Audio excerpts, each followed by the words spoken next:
Welcome to Sunday Morning at the Marxist Library, which is a project of the Institute for the Critical Study of Society. My name is Richard, and I will be the moderator today. This session is being recorded and will be posted on YouTube. At ICSS, we're committed to applying the theoretical achievements of Karl Marx to the struggle to overcome capitalism and its effects, including exploitation, oppression, and war. We respect all the organizations and parties devoted to the fight for socialism and strive to enrich their vital work with our presentations.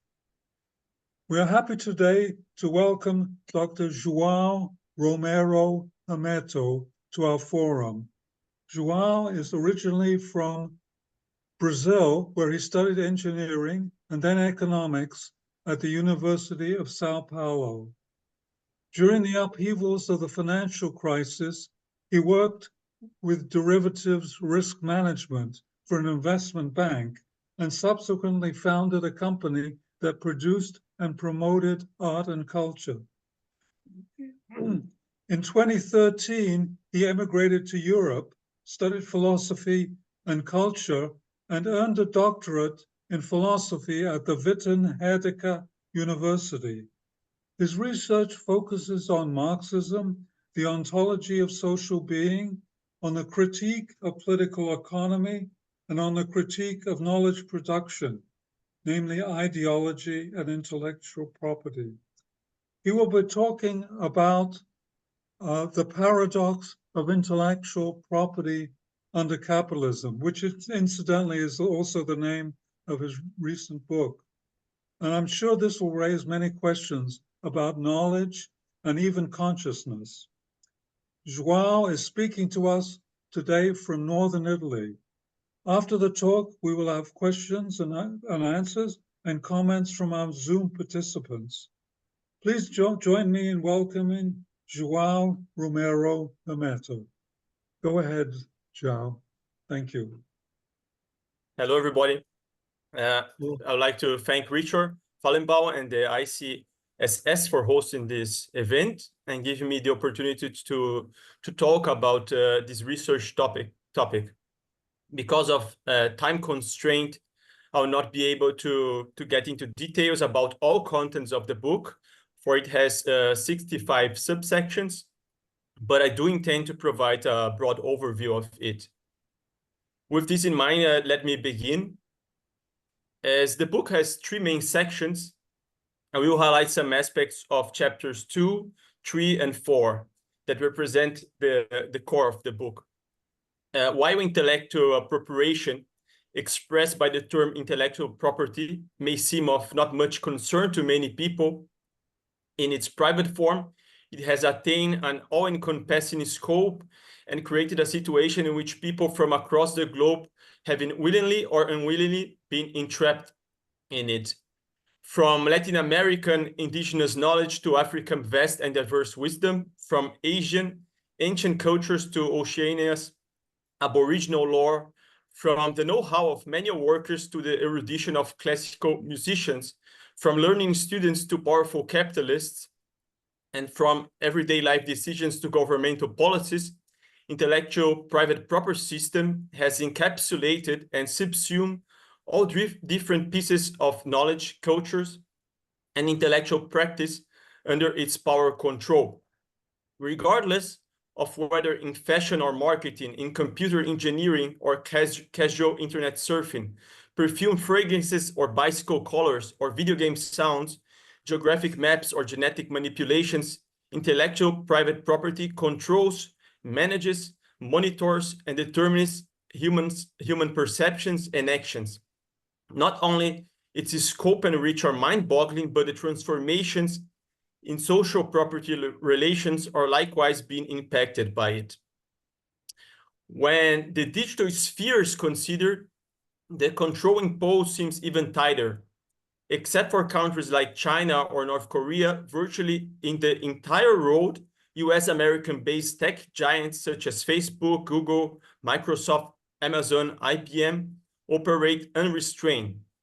This is a mammoth amount of power concentrated among a handful of capitalist monopolists, and in its intellectual private property system consolidated by TRIPS that provides them the political legitimacy and legal protection while they freely appropriate the labor of billions of people, making a killing out of it, not to mention their involvement with military and spy agencies, enabling unending wars and omnipresent surveillance. The irony is that not only does the United States recognize the power tech companies possess when they try to block competition, such as TikTok and Huawei, on unsubstantiated claims of hazard to the US-American national security, whereas in reality it is the US-American tech monopolists work hand in glove with the Pentagon, CIA, NSA, etc. But when US-American former NSA analyst Edward Snowden blew the whistle, he affirmed that it was the United States that was hacking worldwide networks, including those of China. In this context, it becomes crucial to investigate the power that has emerged with the privatization of knowledge. So for each chapter, I'm going to first provide an abstract and then go on in a synthetic analysis. In chapter 2, the Commons Association of Intellectual Property and the abstract right is challenged. When considered from a material perspective of knowledge production, metaphysics no longer appears to be a suitable means to understand intellectual appropriation. Unlike mainstream theory based on neoclassical economics, the dialectical materialist method contextualizes the heterogeneous existence of intellectual property in different and antagonistic social property relations. What is at stake is the control over the appropriation of social surplus labor, which in capitalism gains the specific form of surplus value. While for most part of history, control of intellectual means occurs simultaneously with the control of material production, the destruction of value of knowledge production created a new compulsion to control intellectual appropriation directly. So in chapter 2, I provide a brief historical interpretation of intellectual property and what I call the dialectics of intellectual property. This dialectics emerges from both the paradoxical nature of intellectual private property, as well as a methodological element that I have borrowed from Hegel and Marx. And if anyone wants, I can comment on the methodological aspect during the Q&A, but for time constraint, I won't be able to do during my presentation. So broadly form-related, one can consider that already tribal signs represented a rudimentary and former kind of intellectual property. This, of course, predates any commercial activity towards profit. Some would argue that modern intellectual property first emerged in England. However, it was Venice that catapulted the social relations already in the 15th century. Conceived in 1471 in London and receiving its royal charter in 1557 from Queen Mary, the Stationers' Company oversaw printing and bookselling. The regulation of book trade was built upon a system of secrecy and punishment based on propriety and not on state law. This system protected booksellers, but not authors. The British Crown could issue privileges, and by doing so, it followed Venice's practice of patents, which could protect authors. But it's essential to highlight that this was not a right, but a privilege. Therefore, two competing systems existed in parallel. As capitalism unfolded and grew outside of England, competition also increased. As machines and scientific development became vital components of production, attempts to block competition from accessing and copying them gave further impulse to intellectual property. In 1883, the Paris Convention brought together some European and Latin American countries, forming the Paris Union and shielding inventions, patents, industrial designs or models, trademarks, and commercial names. In 1886, the Berne Convention of Protection of literary and artistic works cover an extraordinarily extensive range. It is worth quoting: books, pamphlets, or any other writings, dramatic or dramatical musical works, musical compositions with or without words, works of drawing, painting, sculpture, engraving, lithographs, illustrations, geographical maps, plans, sketches, and plastic works relating to geography, topography, architecture, or science in general. Finally, any production or any kind in literary, scientific, or artistic field which could be published by any means of printing or reproduction, end quote. So this is from 1886. It was already extremely broad. Other conventions try to provide further legitimation to these agreements, these two agreements, Paris and Bern. In 1972, in the sphere of GATT, the General Agreement on Tariffs and Trade, a system of total privatization started being shaped. In 1993, after over 20 years of lobbying, the TRIPS agreement, which means trade-related aspects of intellectual property rights, was concretized at the end of the Uruguay round of trade negotiations, coming to a closure. So TRIPS was signed in 1994 and was enforced in 1995. TRIPS actualized what the Paris and Bern Convention could not in over 100 years of existence, namely to build a mechanism of coercion and enforcement that imposes the capitalist privatization of knowledge production.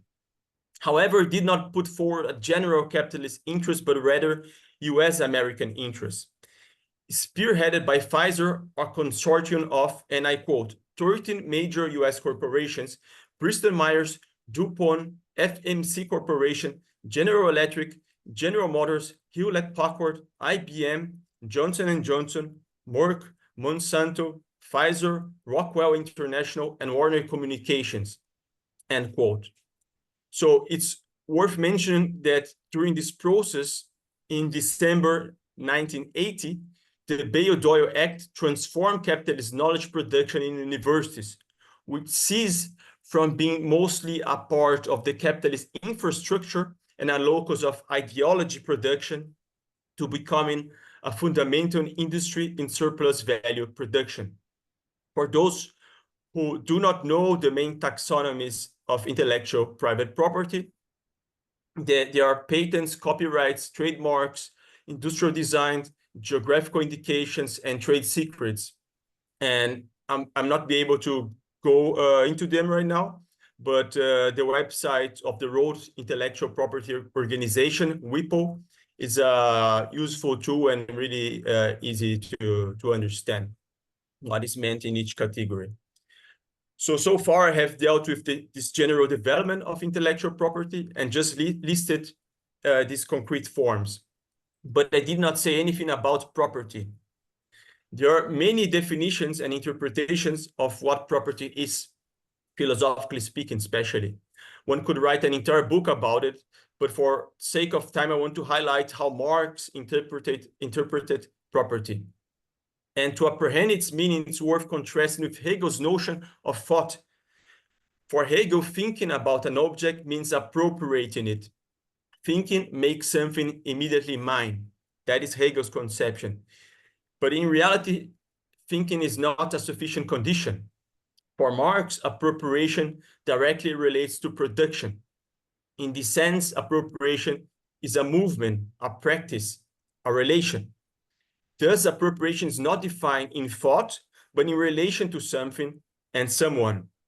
It can be collective or private and many other hybrid forms, we could put it. According to Marx, quote, it is a tautology to say that property, appropriation, is a condition of production, end quote. So property and appropriation are synonymous for Marx. For this reason, understanding property, or more precisely, social property relations, is vital if one wants to transform society. That is, a social change without touching and transforming social property relations is not really a change, but rather a fiction. Many people will say, however, that property is created and defined by the abstract right. I claim that this is false. The abstract right legitimates and regulates existing social relations. The imposition of norms is always an attempt to shape and command behavior. Moreover, the abstract right never represents something neutral or impartial, like many theorists would put it.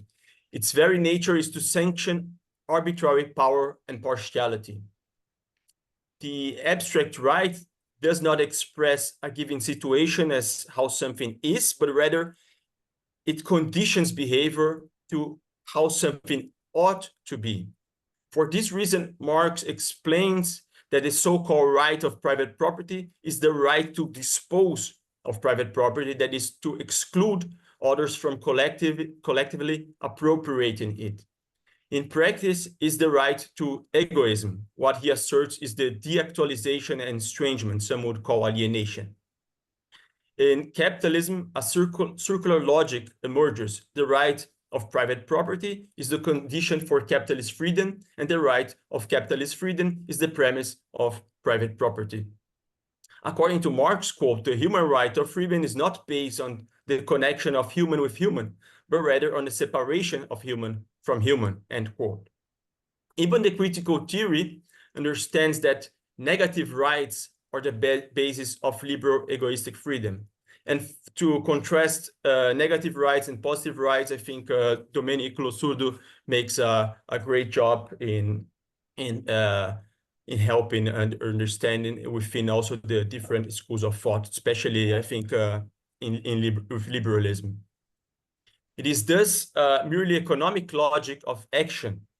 Individual subjectivity remains completely curtailed behind economic imperatives regulated by the abstract right. What moves one is irrelevant to the other. The result is social indifference.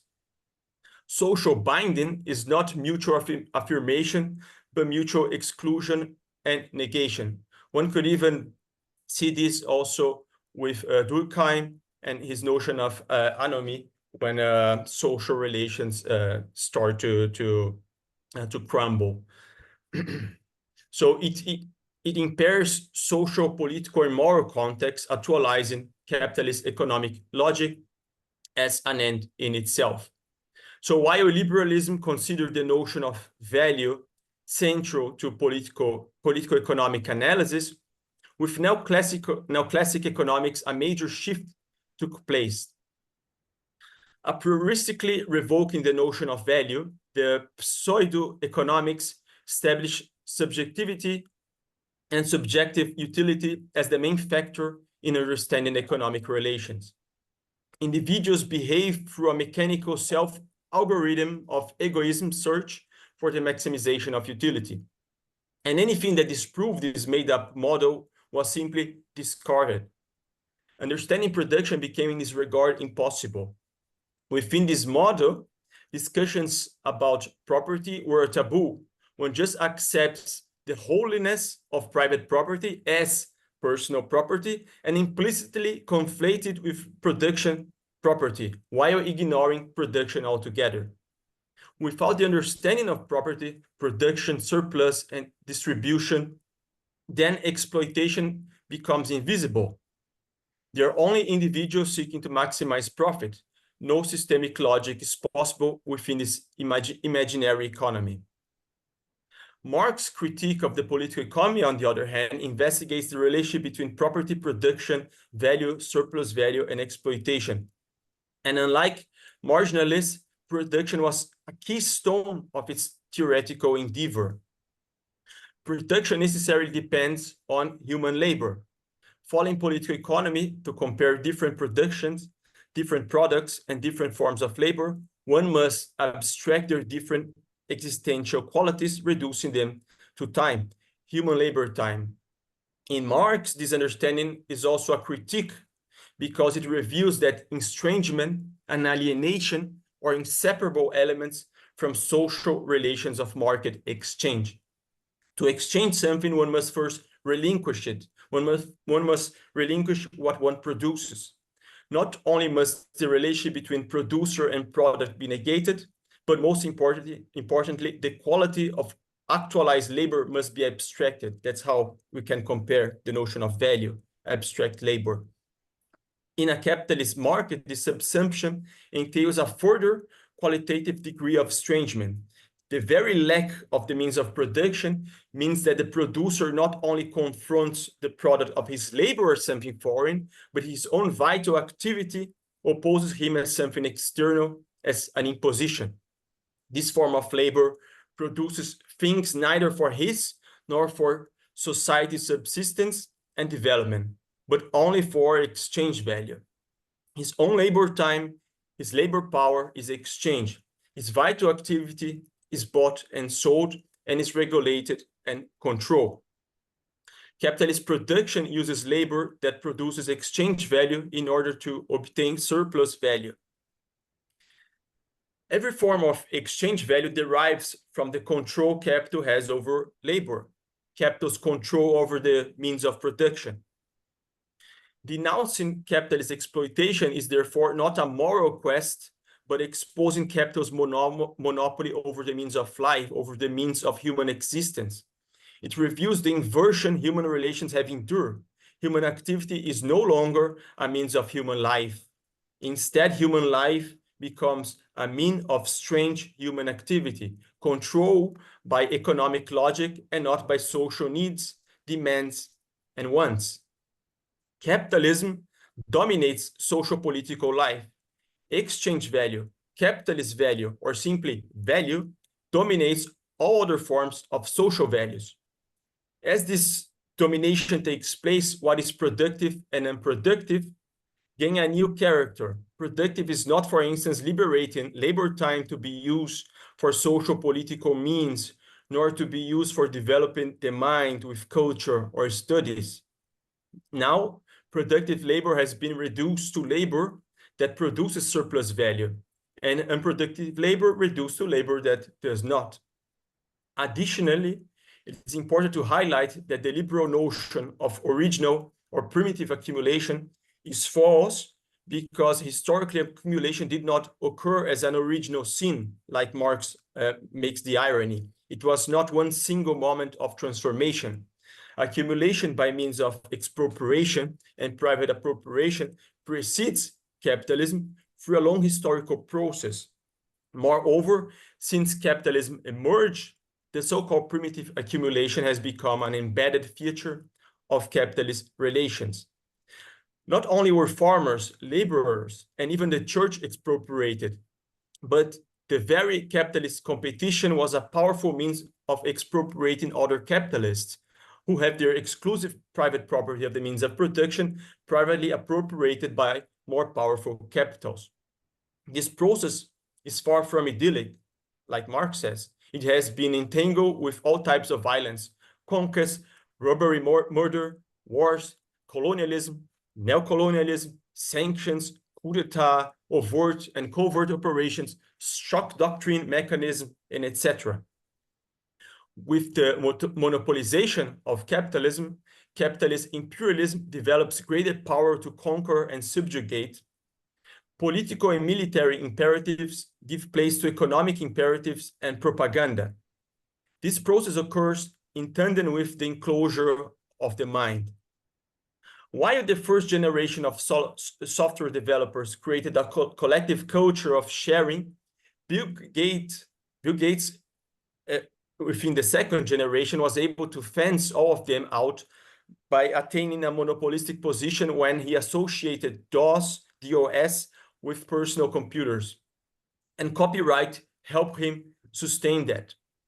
For this reason, some intellectuals erroneously equate this process with a second enclosure, as if there was indeed a primitive original accumulation by means of the original enclosure and a second enclosure of the mind. In reality, with capitalism, a significant rupture occurred.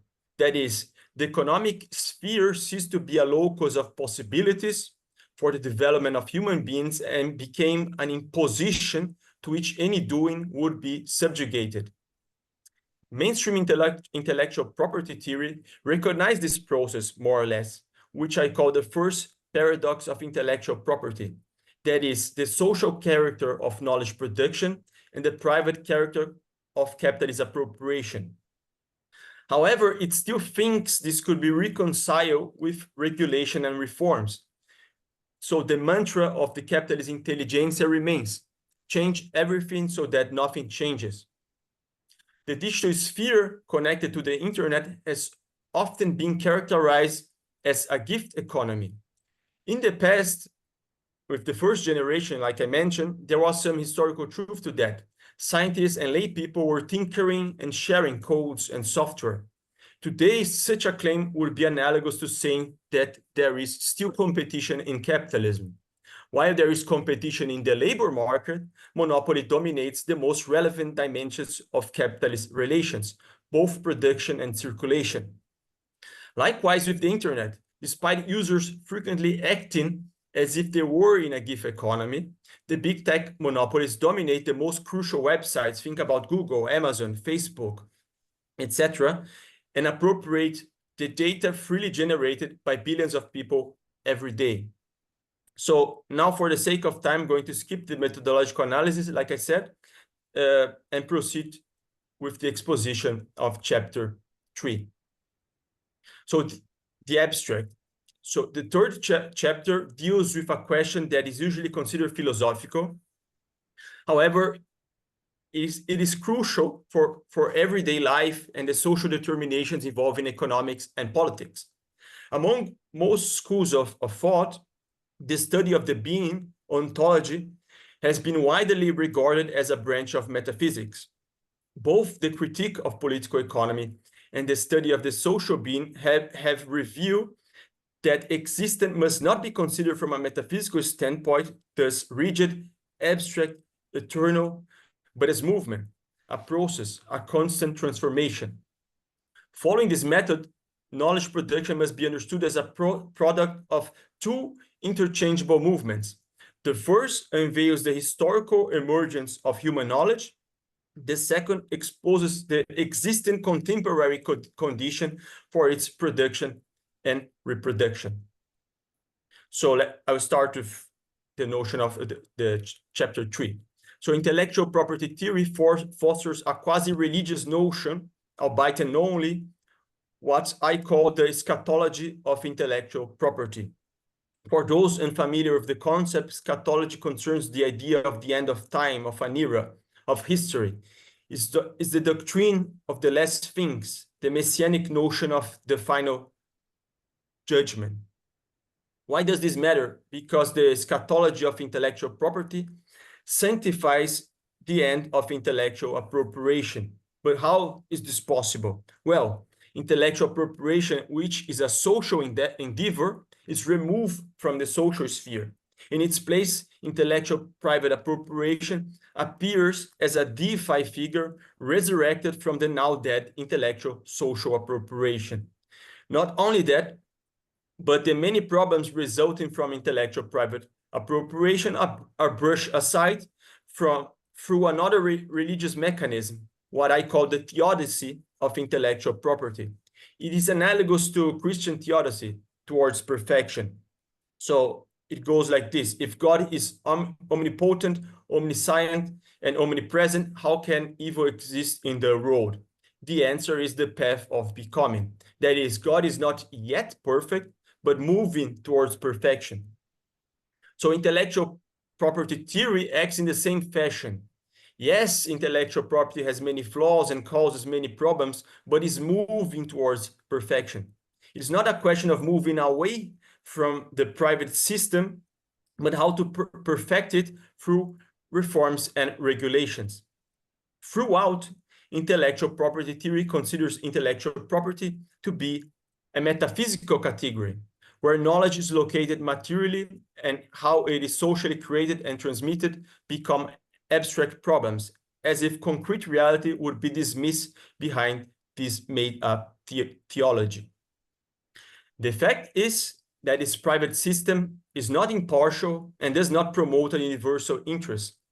This becomes obvious when contrasting intellectual private property system with indigenous intellectual property. While intellectual private property fosters social control to enable surplus value extraction, indigenous intellectual property merely regulates social relations and traditions. Moreover, the capitalist intellectual private property system excludes the indigenous system from having any prerogative to defend indigenous property against capitalist appropriation through acts of biopiracy. So capitalism does biopiracy. However, plants and knowledge, biopirated by Western private system, become protected by intellectual private property, excluding the very people who originated that knowledge, deeming their access illegal as if it were piracy. The notion that knowledge competition enables a situation of Pareto optimum has been repudiated already in the 60s, if I'm not mistaken, by Kenneth Arrow, so many decades ago. Knowledge as a commodity to be exchanged on the market is a particularly bizarre notion. Free market apologists assume consumers and producers are well informed. There is the hypothesis of the existence of perfect information. However, the essence of the commodification of knowledge is the fact that it remains unknown and undisclosed. That is, the commodification of knowledge presupposes instead that people are not well informed. And why? Because if the information is known and already disclosed, then by definition, it cannot be commodified. Non-private knowledge cannot be commodified, whereas its privatization must deny free market precepts in order to enable its commodification. Paradoxical situation. Needless to say that privatization causes not only a problem of optimum allocation and distribution, but also hinders knowledge production because it creates extra costs and barriers of entry.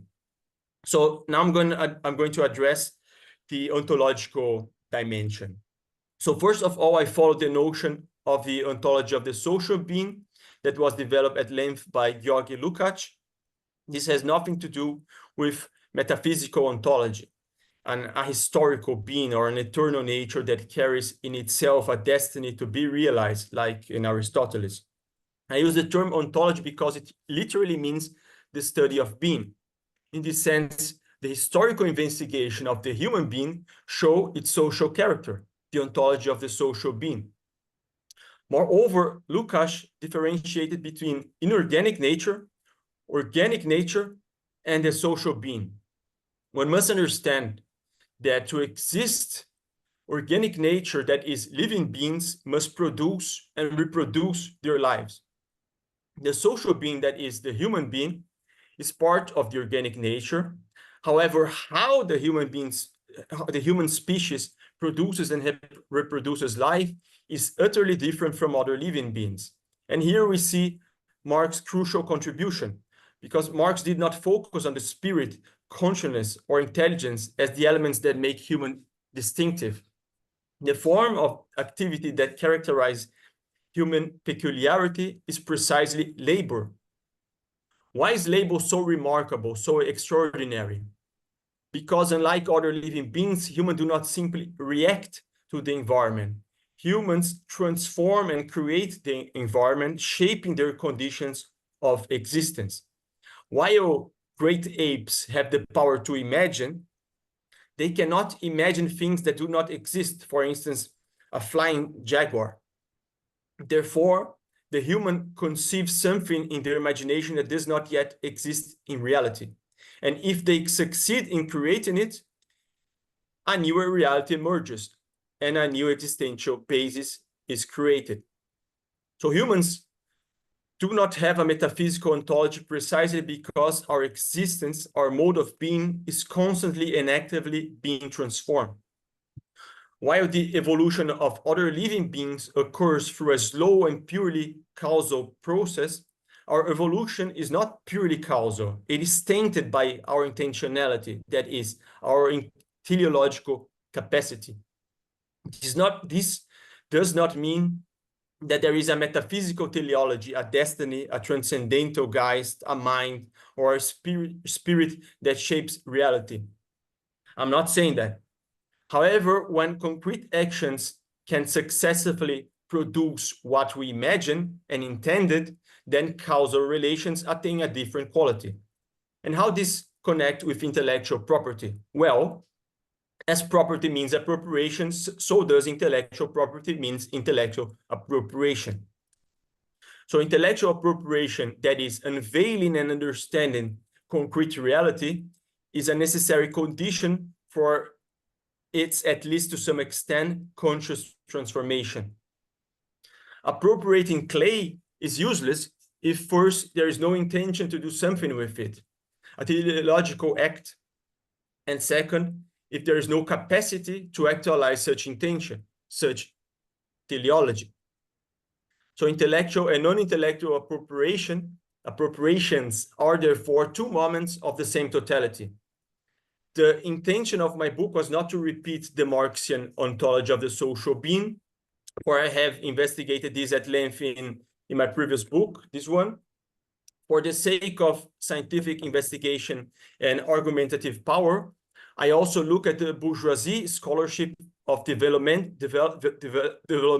and comparative psychology, which provides a complementary idea of how human cognition develops. Excepting for not using the term labor, but rather human activity, Michael Tomasello's investigation of the development of human cognition surprisingly converges with the ideas that Marx and Engels and later Lukács developed. Evolutionary pressure has allowed us or imposed into us the need to produce and reproduce our lives together. Dialectically, human activities for survival shape and also were shaped by joint intentionality.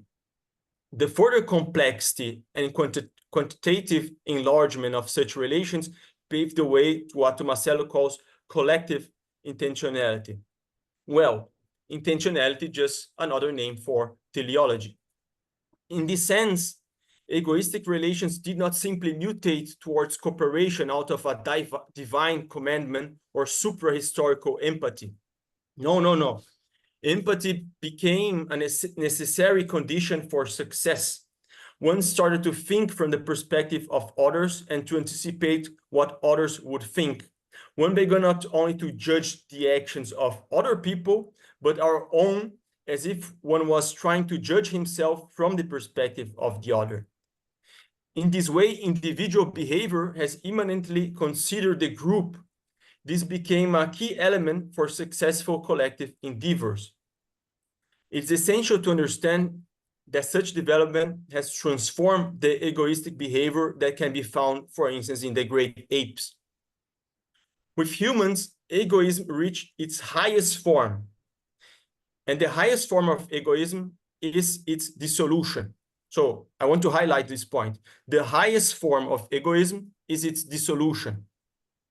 This happened because collective activity can achieve far more complex things than any individual can achieve alone. This collective doing has also revolutionized communication. With the emergence of conceptualization, abstraction and universalization came to light. Subjective knowledge was necessary to transform into objective knowledge. This had another qualitative impact, making communication far more effective. Now thinking is only thinking in and from the perspective of the other. Ontologically, one sees how absurd the notion of private knowledge is. In my book, I provided an example of the irrational notion of private language, based also on another bourgeois philosopher, namely Wittgenstein. Even it could be conceived a private knowledge, which is absurd, the fact it were private would render itself sterile, not fructiferous, dead. For a language to attain actuality, it must be social and part of a social intercourse. With capitalism developing, the privatization has become an essential component of it. One must remember that capitalism emerged as an end in itself, an economic compulsion that originated when economic relations were decoupled from politics, traditions, customary norms, etc. The dispossession through expropriation and the separation of the acts of doing from the means of doing gave rise to enormous power, constraining people to follow the logic of total competition. This very separation created the first total split between intentionality and doing. Private appropriation of the intellect was therefore embedded from the start with capitalism. Of course, for each historical phase, new qualitative dimensions can be identified, finally culminating in the TRIPS agreement that I mentioned earlier. Two additional problems that can be identified with the privatization of knowledge are the invisibility of popular science and in the invisibility of scientific failures.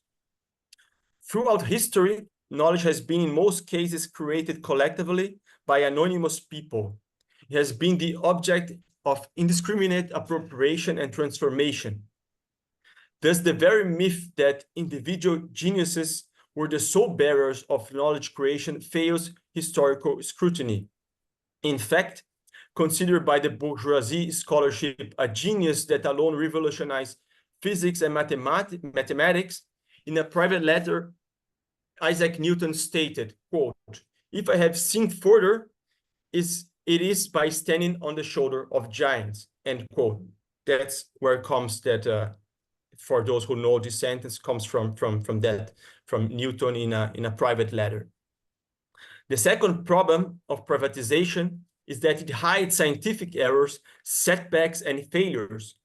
However, each successful endeavor is the result of a concatenation of errors and failures. Today, when giant capitalists provide evidence of achievement, they hide all the critical information that brought them to that point of accomplishment.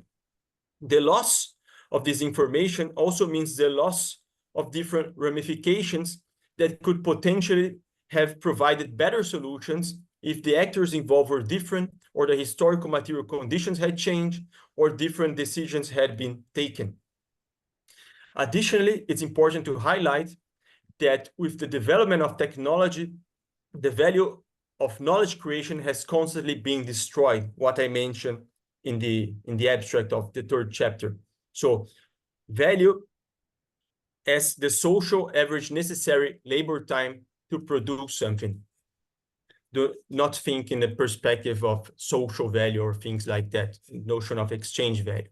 So by the end of the so-called capitalist golden age, production was shifted to the peripheries in order to sustain profitability. Conversely, this was a major setback for capitalist powers. Shifting production also meant shifting knowledge involved with it. The answer to this problem was the TRIPS agreement, precisely the TRIPS. So the final split of property totality took place. A final remark regarding chapter 3 is that I have shown how technologies used today by the tech giants were not the product of private capital, but rather a decade-long social effort organized and fostered by the capitalist state. But I do not have time to go into details. Throughout this process, the costs and efforts of knowledge production has been socialized while the economic gains privatized. This process has an internal contradiction, which is what I call the second paradox of intellectual property. In capitalism, social knowledge has to relinquish its social character to be socially actualized. So, going to the abstract of the fourth chapter. The intellectual property system has become universal, imposing homogenization, pressure on knowledge production, subordinated to capitalist domination. The existing contradictions became more accentuated, and further antagonism emerged as capital concentration reaches new heights. Social rule increasingly depends on a sphere of appearances to sustain its legitimacy. With digitalization, imperialist capitalism, characterized by the fusion of productive and banking capital with the capitalist state, engulfs the existing propaganda apparatus of marketing and surveillance into capitalist rule. From its original function to render capitalist exploitation amenable by shaping perception, it becomes a locus of surplus value extraction. This industry depends on a blurred structure of vast private control over knowledge and the means of knowledge, privately appropriating human intellect and data. So I'm going to start the summary of the fourth chapter. So intellectual property has become virtually universal. Already in 2012, over 10 years ago, 85% of the world's population had to comply with intellectual private property laws. To give an idea of what this means, at the height of European imperialism in 1914, European capitalist imperialist powers control 84% of the planet. The subsumption of knowledge under the capitalist mode of production causes the homogenization of cultures, regardless of the concrete material development or different conditions, traditions, needs, goals, or wants. With the end of the so-called golden age, the intellectual private property system has become a crucial means in trying to secure surplus value extraction and accumulation as part of the attempt to overcome the problem imposed by the structural crisis. This process occurs in tandem with the rise of the digital. The practical result is that, according to Mariana Mazzucato, most of the planetary digital data is owned by 5 US American capitalist companies, which I meant already earlier: Amazon, Facebook, Google, IBM, and Microsoft. The rise of their power, however, was due to public venture capital that fostered and created the technologies and infrastructure on which the tech monopolies enjoy and glorify themselves. This is not much different from the big pharma and multinational agricultural capital that normalizes a process of appropriation of socially developed knowledge and nature, regardless of whether seeds, plants, genetic sequences. In the United States, the Seeds Law of 2004 criminalized an ancient human tradition of saving and exchanging seeds, guaranteeing an open venue for profit extraction by capitalist giants such as Monsanto.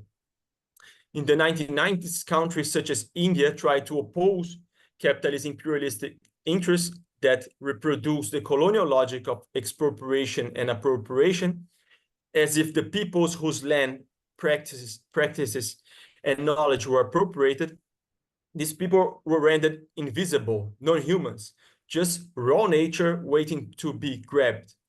This Lockean modus operandi of res nullis continues to be put forward to this day. In 1996, knowledge exchange was further criminalized by the US American legislation under the Espionage Act. Knowledge production and socialization face a double attack: piratical appropriation overseas and criminalization at home. The Western notion of science is exceptionally narrow and arbitrarily excluding everything external that does not fit into its own standard. Within Western boundaries, publicly developed knowledge is then transformed into private property, forcing society to bear the cost, while the private capitalist players take the spoils. In Africa, contemporary intellectual property systems were not developed by the Africans, but instead inherited from the colonial system, providing a continuation of colonial rule despite formal independence. Neoliberalism has been pivotal in changing the perception of what knowledge is and normalize the privatization of knowledge both in the imperial core and overseas. So now within this fourth chapter, I want to go to the part regarding the intellectual control and the spectacle of surveillance. It is important to understand that the notion of fictitious capital does not relate to a fiction, to something imaginary, like Polanyi would regard when he talks about fictitious commodity. According to Achim Szczepański, quote, "Fictitious capital is called fictitious not because it functions as imaginary or separated from the real conditions of production, but because it specifically operates the financial of capital's relation of production with respect to future multiplication," end quote. So fictitious capital is a tool, a concrete social relation that enables the extraction of surplus value. Its actualization occurs twofold. First, politically, as economic power controls the infrastructure of capital allocation. Think about Western sanctions against Russia since the operation in Ukraine.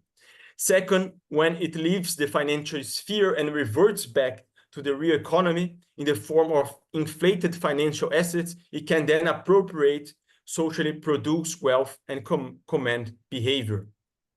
An intellectual private property, when attached to the financial system, becomes an economic weapon. As the financialization of capitalism becomes overtly accentuated in the capitalist core, that is, and I quote Szczepański, multinationals are increasingly withdrawing from direct production and focusing on brand management, product marketing, market research, and property rights protection. Ultimately, they have become financial companies with additional industrial activities, end quote. So when this happens, dominance and control over intellectual appropriation become an imperative necessity within the logic of capitalist surplus appropriation and accumulation. Contrary to my analysis, Bob Jessop, based on Polanyi, like I said, the notion of fictitious in Polanyi, consider knowledge as something fictitious in the sense of a fiction imaginary. It creates a metaphysical refi figure of what knowledge ought to be. Thus, as soon as the form changes, it does not accept the commodification of knowledge or of labor for that matter. That's why he calls fictitious labor as something real and concrete. But for him, it's just a facade, just appearance. And another idea that I object to is Cédric Durand's and Yanis Varoufakis' theories of techno-feudalism. Both sustain that the emergence of the big techs represents the refeudalization of society by techno-lords who extract digital rent from the people. This has multiple problems. First, it reifies feudalism, when in fact the commonly accepted concept of feudalism is actually quite feeble. It amalgamates significantly different social formations as if there were a single binding element. Think only about Dutch Republic, the Italian city-states, the French absolute monarchy, German atomized kingdoms, the English parliamentarian monarchy, not to say anything about Portuguese, Spanish, Russian forms of feudalism, etc. Another problem, the notion of rent is also reified. And although in his latest book, published after I had already finished my book, Varoufakis differentiates among different forms of rent, both he and Durand overlooks that capitalism emergence was not the product of commercialization, but of rent. It was not French, Italian, or Dutch commercialization, but English aristocratic rent that broke off with all previously existing social bonds, imposing purely economic imperatives upon the tenants. This happened because social property relations changed in England. They ceased being politically constituted property and became exclusive property of the means of production. Therefore, and this is the third problem, the accumulation of capitalist competition promotes concentration and monopoly. The fact that rent from the outset has been was crucial for the genesis of capitalism, and the fact that exclusive property of the means of production is what guarantees the power of the big tech companies are all ignored. So the notion of techno-feudalism is a problem not because it denounces the power of the big techs, but because it hides their capitalist power behind the feudalization, which historically was based on politically constituted property. And to Varoufakis' merit, he does pledge, and I quote, a comprehensive reconfiguration of property rights over the increasingly cloud-based instrument of production, distribution, collaboration, and communication. And end quote. And if his answer is a return to his other book, which is a fiction called Another Now, postulating democratized companies, then he seems to somewhat repeats John Holloway's notion of changing the road without taking power. On the other extreme, Jean Baudrillard commits the grotesque error of asserting that the political economy today is the same as in Marx's time. This assertion presupposes both a rigid reality and a steady historicity. He thus ignores the historical fact that the social basis is in permanent change and that social property relations are constantly mutating. The difference between Baudrillard and Guy Debord are quite significant. For Guy Debord, the spectacle, quote, is nothing more than the economy developing by itself, end quote. Interestingly, despite Baudrillard's assertion that the political economy was complete, he does contribute to the understanding of new elements, for instance, the immense role publicity now plays in concrete reality, rendering social life apolitical. And yet, he succumbs to capitalist power, asserting that nothing can be made because the capitalist system is a nihilist and neutralizes any attempt to overcome it, making things insoluble. Here he comes full circle. Capitalism again appears static, immovable, and eternal. But in reality, capital creates the appearance of an upside-down road that Debord calls the spectacle. And here I want to quote a powerful fragment in Debord's spectacle. The lack of logic, that is, the loss of the possibility of immediately recognizing what is important and what is secondary or out of purpose, what is compatible or on the contrary could be a good complement. All that a given consequence implies and what for that very reason it prevents, this disease has been deliberately injected in high doses into the population by the anesthetist reanimators of the spectacle, end quote. When one investigates propaganda theory from the end of the 19th century, its all-encompassing character becomes pretty obvious. Moreover, its class character was evident too. The idea was to control and manipulate the masses unapologetically and relentlessly. When we entered the 20th century, this logic was expanded. Regardless of Gustave Le Bon, Sigmund Freud, or even Hitler, they all believed that the masses were composed of inferior beings and not to be ruled by a superior form of people, namely a ruling elite. According to Freud, and I quote, "The masses are lazy and unintelligent.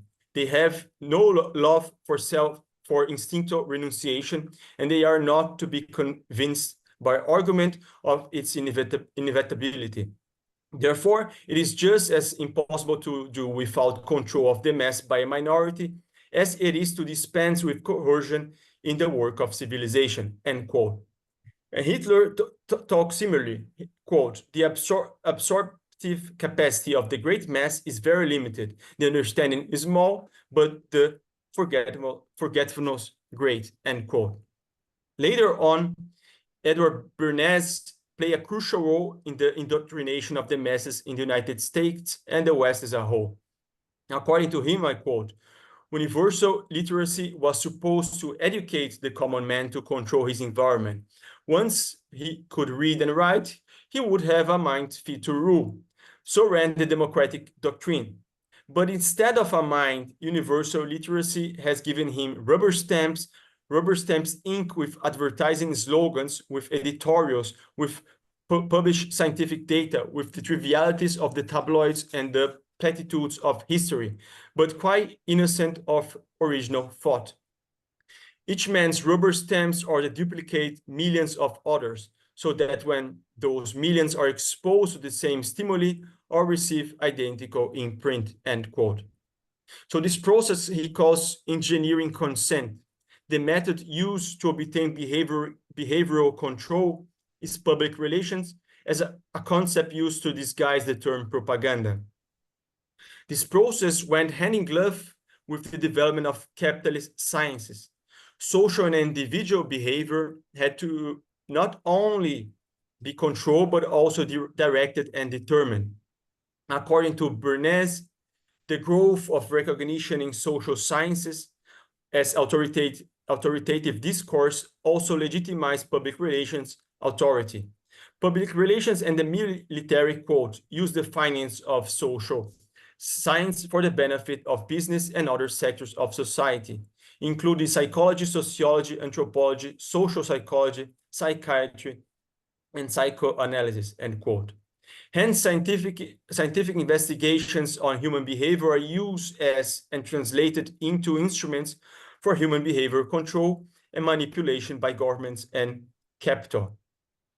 Edward Herman and Noam Chomsky brilliantly demonstrated how this process operates by exposing a set of filters used by this apparatus. For the purpose of this presentation, I will not provide a list of them.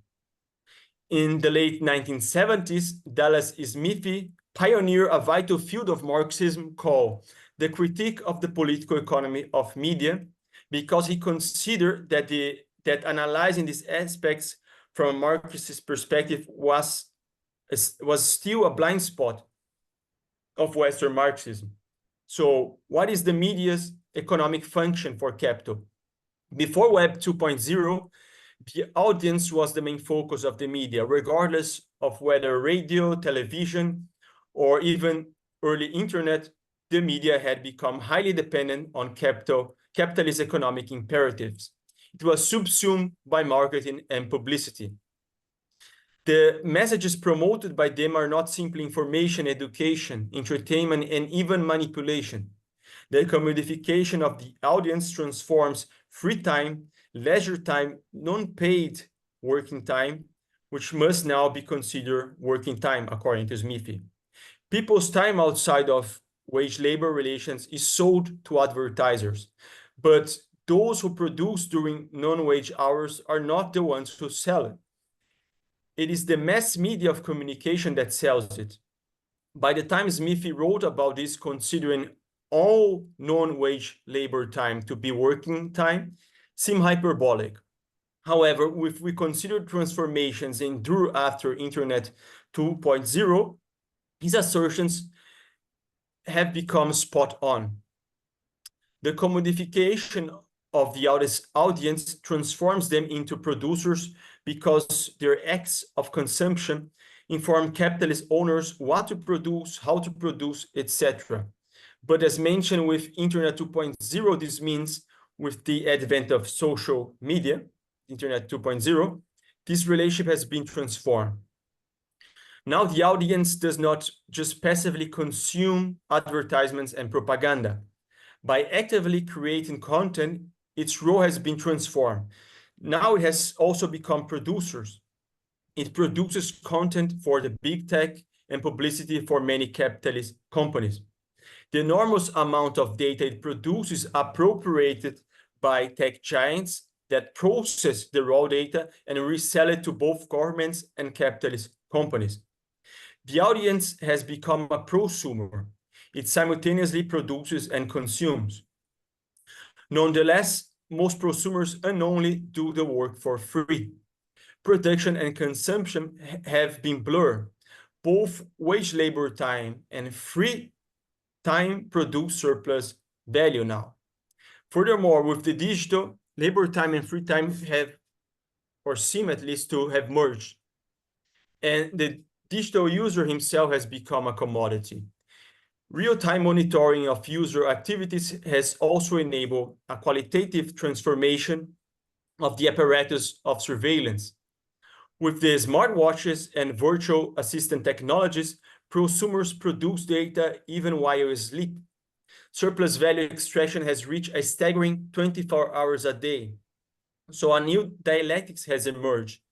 The fact that the user produces content entails an emancipatory dimension of self-determination.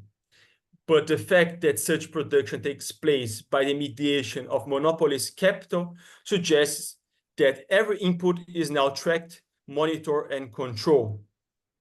As digital surveillance becomes ubiquitous, it also mutates. So the idea of someone being monitored and someone else doing the monitoring is to a certain extent outdated. The anachronism emerges because now the monitoring and being monitored occur in the same place and at the same time. This means every time we enter the digital realm, the surveillance apparatus of the digital sphere enters us. And this is what I call the digital panopticon. When big tech companies say that they do not sell our data, this is merely a rhetorical trick. The data taken from us is first processed and then sold. And because they're private, the whole industry has become a black box industry that concentrates an extreme amount of power over all of our lives. So to finish, I would like to emphasize some of the core messages. So property is appropriation. It synthesizes a social relation of production, expressing the particular character it attains in each historical moment. So appropriation is inextricable from production of life, that is labor. Appropriation is determined through social relations and social struggles of and for power. Is not given a priori, is not eternal. With the Marxist framework, everything is movement. Hence, it's absurd to imprint a metaphysical character to either concepts or social relations, such as intellectual appropriation, that is, intellectual property. Unlike metaphysical and idealist thinking, there is no destiny, no preconceived result, no eternal and immutable natural laws. Intellectual property in the broad and particular sense shapes behavior, and in its specific capitalist form became a vital instrument of social control. Unlike liberalism, which sees human relations no different from that of great apes, where egoism is the drive of social relation, my investigation shows that the highest form of egoism is its dissolution. Developed in tandem with labor relations, human cooperation and collective build a qualitative superior social arrangement that enables each individual to obtain infinitely greater possibilities than the liberal egoism of Bentham or Robinson Crusoe. Two property totalities compose the crucial dimensions of social property relations. Totality between doing and appropriating, that is labor and property, and totality between doing and thinking, that is labor and intellectual property. So dialectically, it is obvious that doing, appropriating, and thinking are three dimensions of a totality that actualize the production and reproduction of human lives. And the value of knowledge is destroyed as it spreads and becomes less demanding in its formation and reproduction. Think about writing on a vase, then writing on papyrus, then on paper, then printing on paper, then printing on paper with moving characters, then printing on paper with modern printer connected to a computer, then finally writing in hardware through software. So property, intellectual property are simply different modes of materiality and not physical and metaphysical, nor tangible and intangible properties. Thank you. Well, thank you very much. That's quite a lecture, a lesson in Marxism. Before we go to the question and answer, let me just remind people, I did it at the beginning, but I'll do it again. We have some very exciting upcoming programs. Next week, Gabriel Rockhill from the, I think it was Marxist workshop. Critical theory workshop. Political theory workshop, which João is also associated with, will speak on Western Marxism, how it was born, how it died, and how it can be reborn. And the 15th, we're fortunate to be able to reschedule Herdecke Desai, will speak on the failure of neoliberal economics. And in future weeks, we'll have a presentation by Paul Liam on Korea, a discussion of the elections in the US sometime in October. And finally, Victor Grossman will speak on Germany from his home in Berlin. I would urge people to go to the website, our website, ICSS Marx, for a lot of more information about ICSS and what we're doing, how they can contribute, not only financially, but I would like to urge people to suggestions on topics and themes that we might pursue. You know, we want this to be more of an interactive process than simply presentations and receptions. And finally, you can see on our website a archive of previous presentations and the links to them on YouTube, which are very valuable. And I think people need to take better advantage of them. So with that, we'll go on to questions. I'm sure there are many. Sheila, maybe you could raise your hand. But anyway, I'll take a note of you. But the first person we have is Raj, who's going to, and followed by Janet Coburn. So go ahead, Raj. Thank you, Dr. Hermeto. Thank you very much for a very detailed and very analytical lecture on the new development or the development of intellectual property in today's framework of capitalism. I will actually, frankly, I will have to listen to your lecture one more time before I grasp it fully. It was quite dense, so I won't be able to completely summarize it in my mind, but I got enough of it. And I agree with you. Your lecture is consistent with what I know of Marx and Engels' work. But my really two questions. First is easy one. Are you familiar with the work of Bruno Gulli? No. You're not. Okay. He's written a book called Labor of Fire. Talks about the ontology of labor between economy and culture. So I thought since that's sort of your area of study and work, you might. Gulli is pronounced, spelled G-U-L-L-I. Bruno Gulli.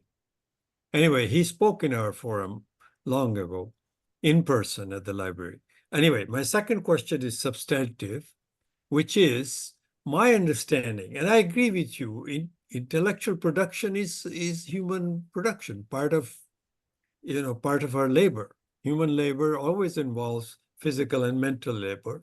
And so intellectual production is just and whether it's commodified, in capitalism commodifies everything. So no surprise, it will try to commodify intellectual labor.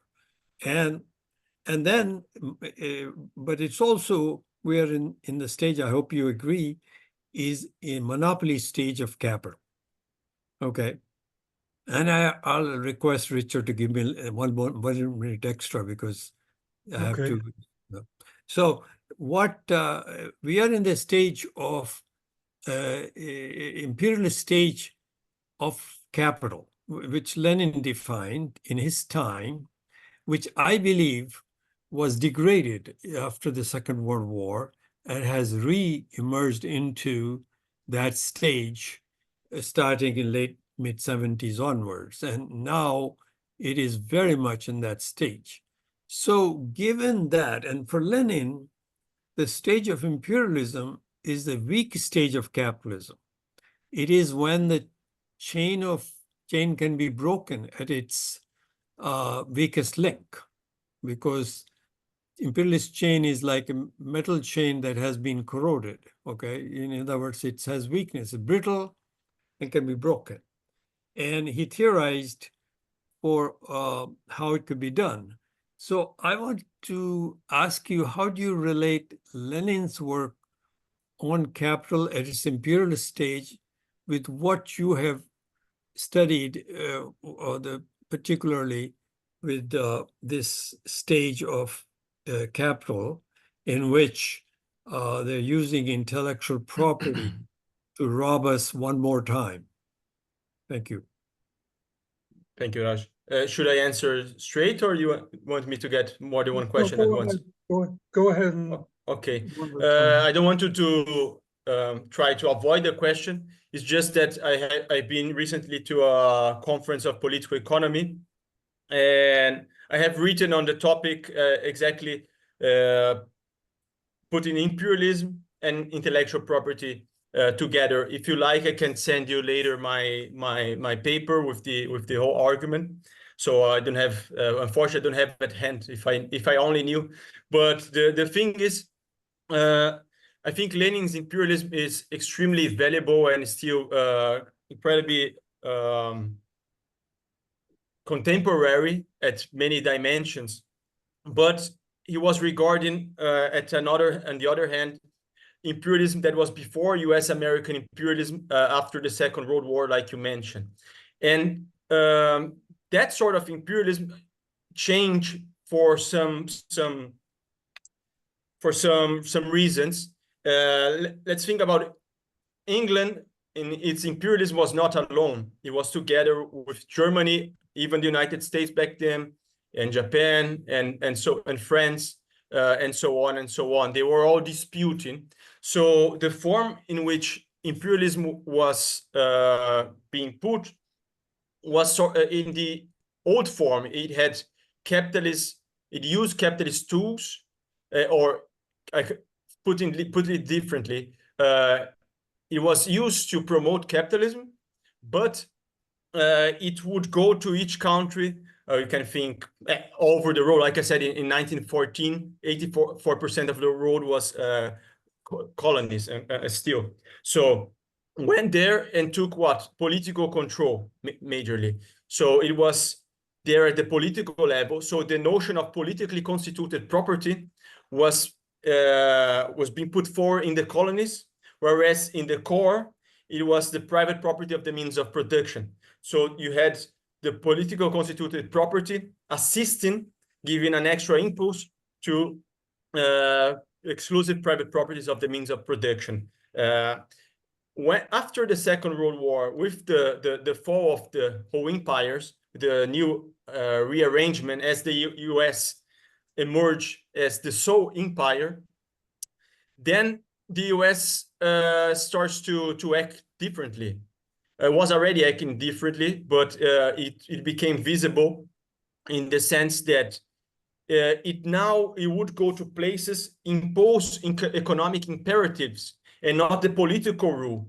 And with the putting economic imperatives, it creates a pressure. It has a lot of military bases, true, but it has no specific goal. It has no direct control in the politics, like someone sitting there, you know, like in England, there was the Ministry of the Empire, things like that. The US operates differently. It just creates the pressure in order to foster its capital home. And even, for instance, the war in Iraq and the whole wars in the Middle East, there are really interesting descriptions about the green zone. And the green zone over there, it was like US capital inside of Iraq. So they are taking oil, they are doing the destruction to enable shock doctrine, and at the same time, they have Starbucks, they have all the US American companies over there, but no political control, not someone directly there. But I'll try not to extend myself very, very much because there are other questions. But so there is this distinction. And the point is that I do in my book is that after the Second World War, we have the so-called golden age. The US exports capital to the countries that are choosing to contain communism. Namely, we can think about, for instance, Germany and Japan, and among others, but these two are really important. And so these countries develop at level of production. And the United States started developing level of finance and other spheres, and even technology was being fostered. So when the Soviet Union was crumbling, it's a dialectical movement. Soviet Union starts losing power, or the whole socialist bloc starts losing power. China had changed its politics. Not that I think China is socialist, but I mean, it had that big change that a lot of people consider China is now becoming a capitalist. Soviet Union and the other countries were losing force. So in the capitalist core, they start, instead of double down socialistic measures that they had put in Europe, for instance, to secure against communists, they started imposing liberalism. So for instance, in England and the US, production starts to disappear, but they had to control this lack of production, and that is when intellectual property comes about. It was negotiated from the 70s until the beginning of the 90s, but only after the fall of the Soviet Union, they really managed to impose that. And with that model, they managed also to impose on everybody, like with economic blackmail, saying if you don't participate in the TRIPS agreement, don't do like we say, then you'll be cut out from trade. And without Soviet Union, there was no other possibility, like now with this multipolar world, BRICS, CSO, etc. So you see, it is a mechanism of imperialism, and it could only succeed when imperialism became in the face of US as this hegemonic power, and not before, when the imperialist powers, they were competing. Because like I mentioned, in 1883, 1886, there are these two very important conventions making agreements, but they were not respected. A lot of players, important players, didn't even tag along. And only with TRIPS, finally, over 100 years afterwards, they managed to secure that sphere. So I hope that answers your question, but if you like more specifics about the notion of imperialism and intellectual property, maybe my paper could help. Thank you. I have put let's down move on. I just wanted information. I have put my email address, and if you could kindly send it to me, it's in the chat. Thank you. Sure. Next is Janet Coburn, followed by Sharon. Followed by Sheila, if she wants to. Sheila is before me. Okay. Go ahead, Janet, and then Sheila. Okay, thank you. Thank you, Dr. Hermeto. I have to confess I had difficulty following your very rich material, but I do have a couple of questions. And just before that, I just sent you a private chat because we might know somebody in common. You might have talked about this already, but can you clarify who can own intellectual property? Individuals, corporations, governments, and what is ownership based on? Copyrights? Are there titles or certificates of ownership? And what does it actually mean for intellectual property to be appropriated? So that's the first, well, sort of set of questions. Well, let's go with that. Let's go with that, Janet. Well, please, this is a quick one. Does intellectual property only exist outside of an individual's body? Or in other words, can what you talked about lead to an individual's thoughts and even feelings being commodified? Okay. Go ahead, Joe. I'm not so good with memory, so I'll always make notes. So pardon, I'll always take a little bit of time. So who can own intellectual property? Yeah, actually governments can own, companies can own, individuals can own them. For instance, with the internet, everything that you write in the internet is copyrighted, because copyright is something that happens automatically. Patents, no, you have to apply for a patent, but they have made in such a way that enables cartelization, enables for a patent. In theory, it will last only a certain extent of years, but they have built a mechanism in which you can renew it ad eternum. So, and the other forms of intellectual property, they yeah, as well, for the patent, copyrights, industrial designs, which are the ones now wait a second. So exactly, patents, copyrights, trademarks. Trademarks, for instance, there is in one of the books a really interesting case in which I think the son of Picasso sued a pizza place because it was called Picasso Pizza Art, something like that. So he wanted royalties, he wanted money from them. And Australia, he lost. But in the US, something similar happened and he won. So that's the absurd of the commodification of words. You can control a lot. But visit WIPO website, WIPO, WIPO website. There you have a good description of all the forms. So I want to extend myself here in that regard. What does it mean, intellectual property to be appropriated? What I try to distinguish is that appropriation is an act that we constantly do when we learn, when we create. The intellectual appropriation is something that you cannot avoid when you're interacting with the world. And the thing is, the first form is in our brains.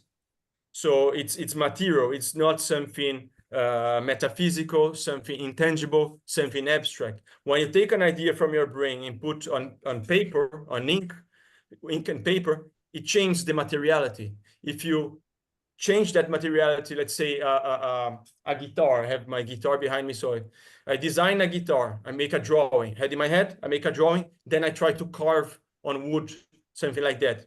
So there are different forms of materiality. That's why you can do, for instance, reverse engineering. You can revert back to the form of paper, you can revert back to the form in mind, etc., etc. Of course, when something is extremely complex, it becomes more difficult to have in your soul mind or just in a sheet of paper. Maybe you need a whole book, you need a lot of studies. For instance, music, you need a huge musical score, but you see a lot of people playing really complex piano concerts just by memory. Of course, they train a lot, it becomes also muscle memory, but it's in the body, in the mind. So it's not only outside of the human body. It's just that there are the different modes of materiality. That's what I try to emphasize, because this notion of intangible, it's really bizarre. What you're going to say it's intangible? The air is intangible because I think I cannot grasp it, but try to ride a bicycle with wind against you. It's really hard. Or a boat with a sailing boat. Yeah, it's powered by wind. Now with the whole renewable energies, they are the turbines or the renewable energy moved by wind. So, but I mean, there are a lot of things that we can consider that are intangible, or sound, even sounds produced by the chords. They are transmitted through some material. So it's not abstract. In the end, we have the formula of Albert Einstein, E equals mc. So energy and matter, you know, they are part of equation. They are equal in some relation. Okay, thank you. Next one is Sheila. Yeah, thank you. Great talk. Really enjoyed it. Bringing these ideas down to a concrete level, like it's great to have freedom of ideas and accessibility to everybody, but your book, for example, is copyrighted, and it's not free. I assume that you have to buy it. Even in its electronic form, you have to buy one electronic form at a time, just like crazy in the libraries. You might find only 3 copies of a digital book, which is crazy.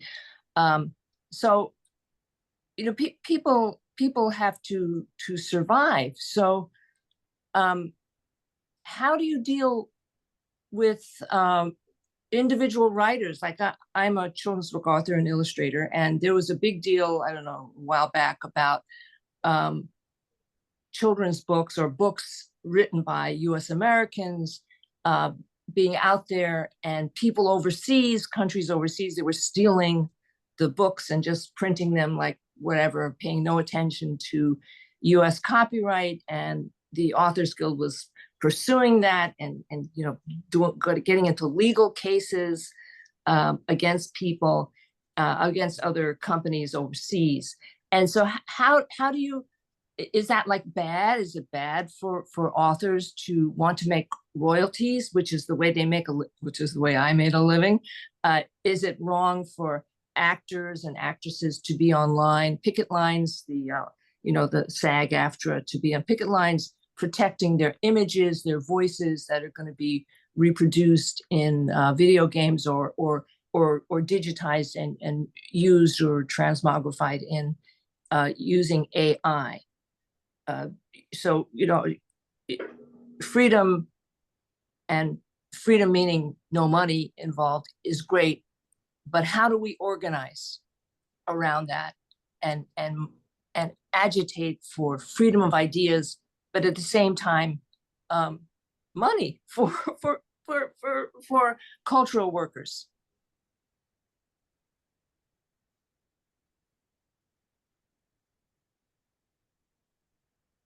Thank you, Sheila. Yeah, that's the point. The book deals with, that's why it's a paradox. For instance, my book, yeah, it's for sale, and I'm not making money out of it. I don't have, unfortunately, economic benefits, only disadvantages in producing this. But I mean, I understand that's the conundrum, and but that's why I said that the second paradox, to something that is social, like knowledge, to be socially actualized, to gain a social dimension, it has to give up its social dimension and be privatized.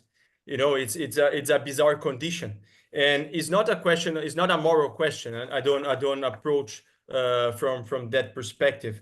So of course we can think about economic rewards, but the point is, it becomes an existential condition. So within this level of material, or with this new type of materiality, now knowledge, that's why I said that the value of knowledge production is being destroyed, is being obliterated. Because yes, as long as you have, for instance, a telephone or computer, you already have the hardware. Now to copy, to imprint in your hardware that piece of knowledge, the marginal cost is almost zero. But how can someone live when someone produces knowledge, live from that? So it becomes extremely hard for normal people, and that's why you see also the monopolization, trying to retain their power as much as they can. For instance, Netflix and all these companies, they try to retain monopoly, or even you said, yeah, my book, if you try to buy the digital version, is also extremely expensive. Why they do that? You know, actually the marginal cost is zero, but it's because they have a monopoly or monopolized condition. So there's no answer to this. I can give you an analogy. Think about normal labor. Normal labor also is part of a social collective, a social dimension of society. If I work as a teacher, or if I work as a mechanic, the house where I live, the food that I eat, the clothes that I have on my body, I didn't produce them. They were all socially produced. That's the whole social dimension, division of labor, etc. But at the same time, what do I do to live? Instead of getting together with the society in an arrangement like many societies did in the past, in your give economies or things like that. No, with capitalism, you are economically compelled to labor for a wage. Wage becomes your means of life. So you produce socially. Think about a company like Amazon. They have a lot of workers, a lot of laborers, not even to count the non-pay laborers from the digital sphere that I mentioned here. But the normal pay laborers, they work a lot on the clock, really hardcore, absolute surplus value extraction. And what do they get? They get a really tiny wage that makes hard to endure the month. And Bezos is what is, if not the most, the richest, is one of the richest person on earth. So we cannot solve this conflict from within. It's like Marx said, if you have a situation like this, you have to make the contradiction impossible. You cannot just now paint in pink and the contradiction will seem a little bit better, and now you solve it. No, you have to make the contradiction impossible. And for that matter, that's I think the level of intervention that has to go at the political level, because the economic sphere owns the politics. So if you intervene at the economics, what they do, they kick you out. You have to survive. You lost your economic life, and you don't have a political. If you interfere with the political life, now you create a problem for the economic sphere, which controls the political sphere, and that's maybe the way how to take control over the economy. That's why you see the notion of not only the notion, but historically we see so many revolutions, and that's why they take state power. If we think more idealistically, we would say, no, state is a form of power that produce coercion, etc. Yeah, true, but there is imperialism, there is capitalism, that if you don't obey by the rules, they're going to crush it. So you need to organize, you need some forms of hierarchy, you need this sort of division of labor. Doesn't mean that someone who sits on the top of a party or something like that needs to earn like what Bezos earned. It's not a question of money, but it's a question of political organization is paramount. So how to organize for freedom of ideas? We can do it in this setting parallel to the relation of power, but that's the problem. It cannot attain an enormous social relevance. It cannot be socially actualized. Probably you guys know about the website LibGen. So if anyone goes there, you find almost any book, and then it's for free. Of course, you would say, no, it's illegal, or a gray zone, or whatever, something like that. But ask if anyone outside of people who study and do academics and are really interested about these social problems, if they know this resource. A lot of people also in the academia don't even know this resource, but it's there, or it's a little bit like pirate radios before. A pirate radio, by definition, it cannot make itself really known, because then it's going to be exposed. If it's exposed, it's going to be taken out. Or we saw this with the internet. There were the Napster and then the other torrent things. They're sort of crushed by the new capitalist forms of control over knowledge and culture. So the notion of actualization is really important, It's not just have an idea, an intention. You have to think strategically what we want, and then the tactics, how can we actualize? So we cannot just say, oh, if I stop buying Amazon, then the company is gonna crush. No, it's not like that. It has to go at a different level. You have to have a different tactics, and it won't be atomized like we have been hearing for decades or even longer, the notion, okay, if the individual does something, then it can contribute. I live a decade in Germany, and the German students, that's where I did my master and PhD, and the German students, they're kind of rich, so they're always saying, no, if you make bioconsumption, like biological products, etc., free from pesticide and all, you make the road better. They always this moralization, but at the same time, 10 million people starve to death each year. So there isn't enough food, and a lot of people are dying. So if now I don't eat in a certain way, will there be surplus of food that will be directed to those people? Of course not. It's a political decision which is controlled by the capitalists, which bottom line is how to make surplus value. So it's better to throw food out than give it away for free, because that's more profitable. And with knowledge production, it's sort of the same, you know. Look the price of my book. It's ridiculous. But if you look at all of these big publishing houses, the price of books now are, yeah, they're not affordable. A normal person cannot buy it. So why they do like this? Because they have contracts with universities worldwide. So the universities, they are buying the whole books like in a package. So let's say a publishing house publishes 200 books a year. So these 200 books are going to be sold for $100 a pop. So in the end, they're making in one take a lot of money, things like that, you know. So that's the logic. So we have to organize at the political level and not think that with a separate sphere of life, of knowledge production, that would be enough. That could be important if we do it in parallel, but in itself, no, it has to be actualized at the social political sphere. That's at least my perspective. Okay, let's move on. Next one is Sharon, followed by Norma. Thank you very much for this very rich lecture. I think there are two very important points that you made that those of us who are trying to deal with what is to be done, how we can make revolution, have not grappled with and need to.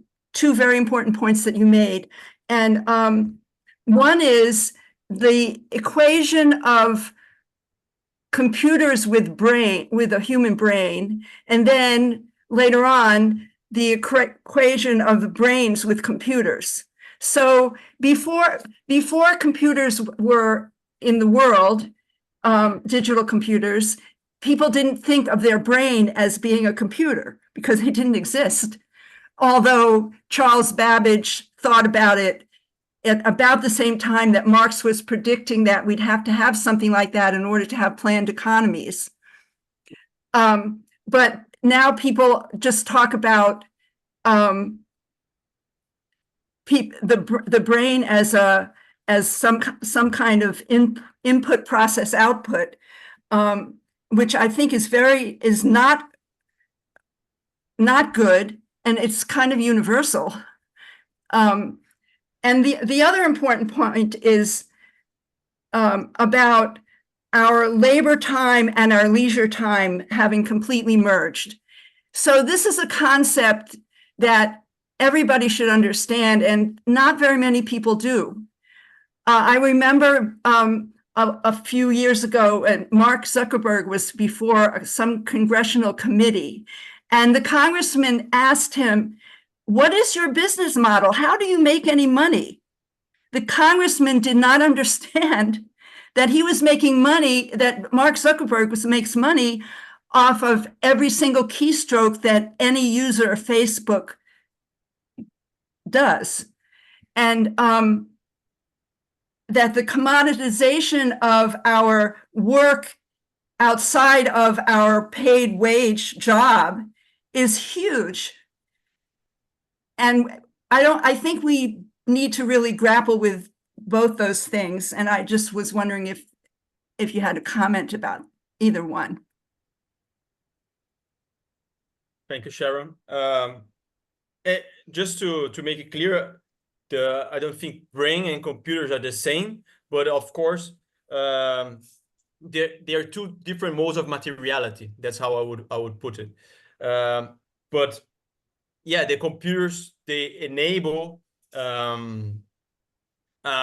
whole set of organizational aspects and complexities that we couldn't do without. At the same time, our brains can do a lot of complex things that computers cannot. I remember a few years ago, an engineer telling me, "Oh, you see how incredible the computers are. They now can do face recognition." And I said, "Yeah, you know, any child with a few months old can do face recognition. So for a computer, that's something really sophisticated. For us, that's something really simple and not that we don't even think of." But at the other levels, I talk about Amazon. I can use the example again for another purpose, connecting to Marx, that the level of organization, of production, or at least at the distribution that they have attained, it's incredible. You know, that you buy something, or let's say it's not buy, you need something, and then you receive in the same day or next day, in not much time. Let's put it like that. It doesn't matter how long.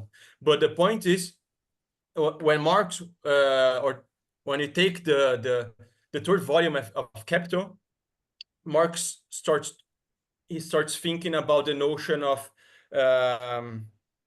companies that are how does it call in English, with shares, you know, public companies, we say. So public companies. So with public companies, he even says, you know, it's the Aufhebung, or in English, the supersession of private property through private property. So why? Because now you have a lot of people owning that company simultaneously. So it's really bizarre. You have a lot of people working for that company and not a lot of people owning. You don't have that figure of one single owner anymore. So in the end,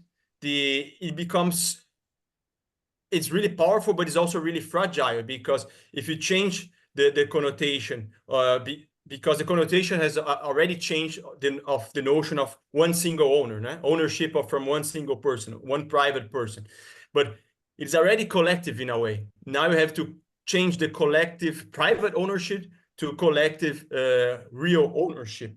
So, and then with that power of companies like Amazon at the level of distribution, etc., and others at the level of production, you can attain a lot. If you look at, I gave you my last talk, the example of Huawei. Huawei, you know, almost all workers, they own the company, and it's incredible, really large, and they are at the cutting edge of technological development. So it's completely BS to say, oh no, you have to be private, etc., in that old model to be at the cutting edge. It's just the opposite. Like I said, and in my book's really clear, the major big techs and also big companies, pharma, etc., they have depended on public spending, public research, and taking all the risks, everything, to just later privatize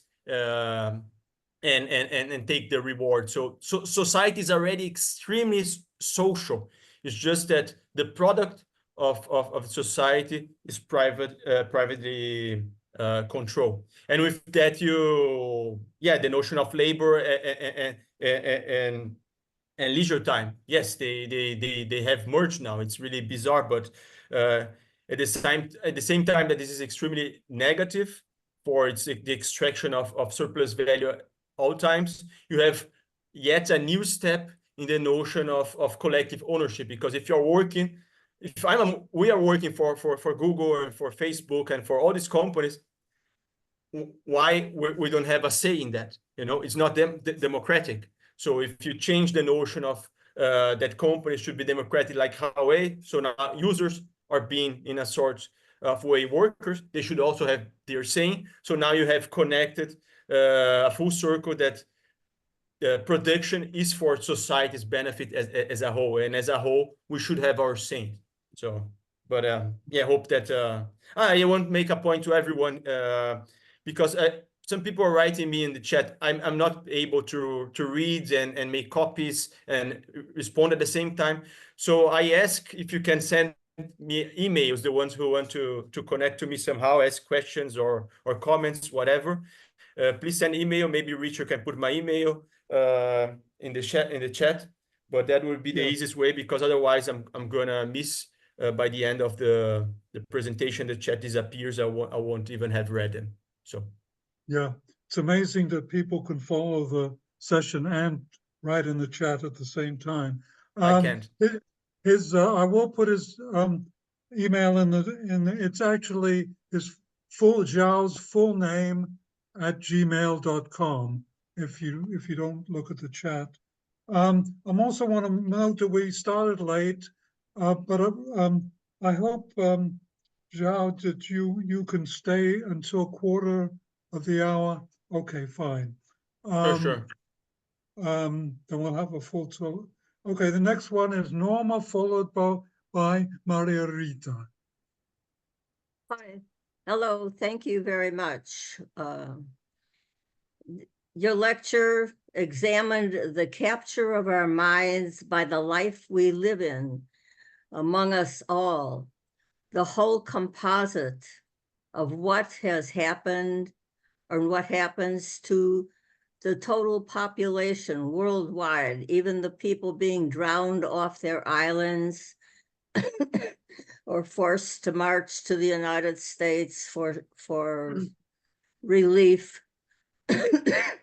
Everybody is controlled by a same sensation that we start getting affected by from the time we're born.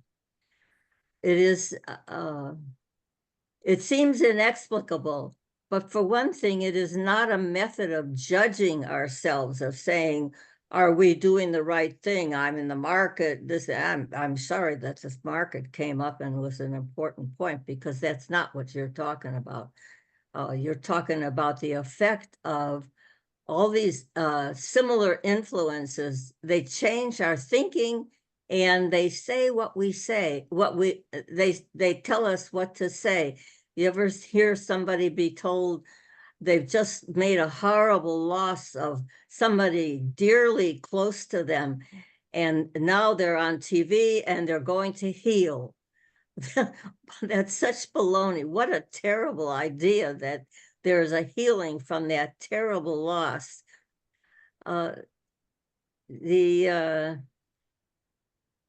He's characterizing the mind of people as it has become totally controlled by the maxims imposed by present thinking, which requires evaluating and submitting to all aspects of it relative to the capitalist mindset, which is imposed on us, as I said, from the cradle. We are created by our work, human beings, and the influence is enormous that we have had our work taken away from us. The enormous confiscation, commodification of education. We do not have access to education. We send our children and ourselves to school and are made into a creature that fits into the society. The teacher has the role of transmitting these ideas to the student, and the student must go along with it, and the student remains that student for the rest of their life. All the ideas, all the music that people produce and poetry and whatever is affected by that school experience. School operates the same way as what you've been talking about, Joe.